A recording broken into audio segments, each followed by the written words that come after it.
Sehingga Salsa harus mengubur perasaannya yang sudah berumur kurang lebih 7 tahun dari masa ia SMA. Setiap harinya, ia kuatkan dengan berdoa dengan Sang Maha Penguasa, meminta agar pikiran negatif menjauhi dirinya. Ini kesalahan yang fatal, apalagi ia sudah mempunyai tunangan. Selama 7 tahun menyimpan perasaan dan berusaha menghilangkan perasaan itu. Ketika melihat Dirga sehari saja, sudah roboh benteng pertahanannya.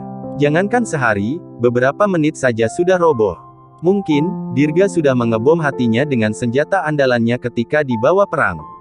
Sepertinya, Salsa harus menguatkan imannya kembali. Dirga adalah cowok dingin ketika ia SMA, bahkan sifat dingin itu masih melekat pada wajahnya sampai saat ini.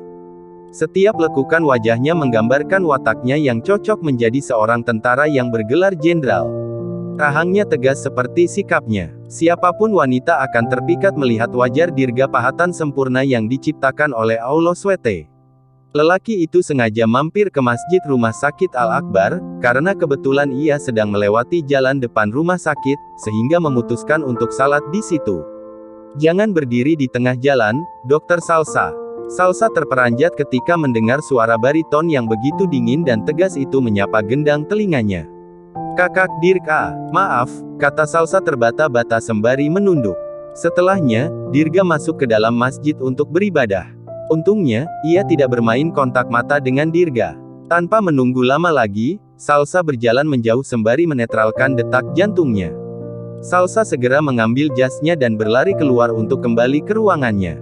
Kejadian baru saja sudah membuat hati Salsa kembang kempis. Ya Allah, dosalah hamba karena menyukai tunangan orang lain, lirihnya sembari keluar dari area masjid dan benar-benar kembali ke dalam ruangannya. Ketika berjalan menyusuri lobi untuk kembali ke ruangannya, salah satu perawat telah memanggil namanya.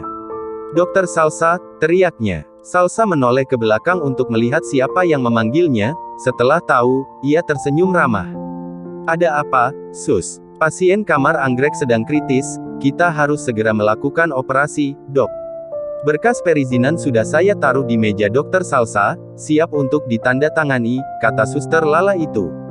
Siapkan ruang operasi, saya akan segera menandatangani berkasnya, kata Salsa. Setelahnya gadis itu berlari menuju ruangannya. Baginya, menjadi dokter tidaklah gampang. Tapi, Salsa sudah menciptakan profesi ini sejak kecil. Menyelamatkan satu nyawa perlu mendapatkan izin dari Allah SWT. Ia hanya membantu semaksimal mungkin atas izinnya. Sejatinya hidup dan mati tetap Allah SWT yang memegang.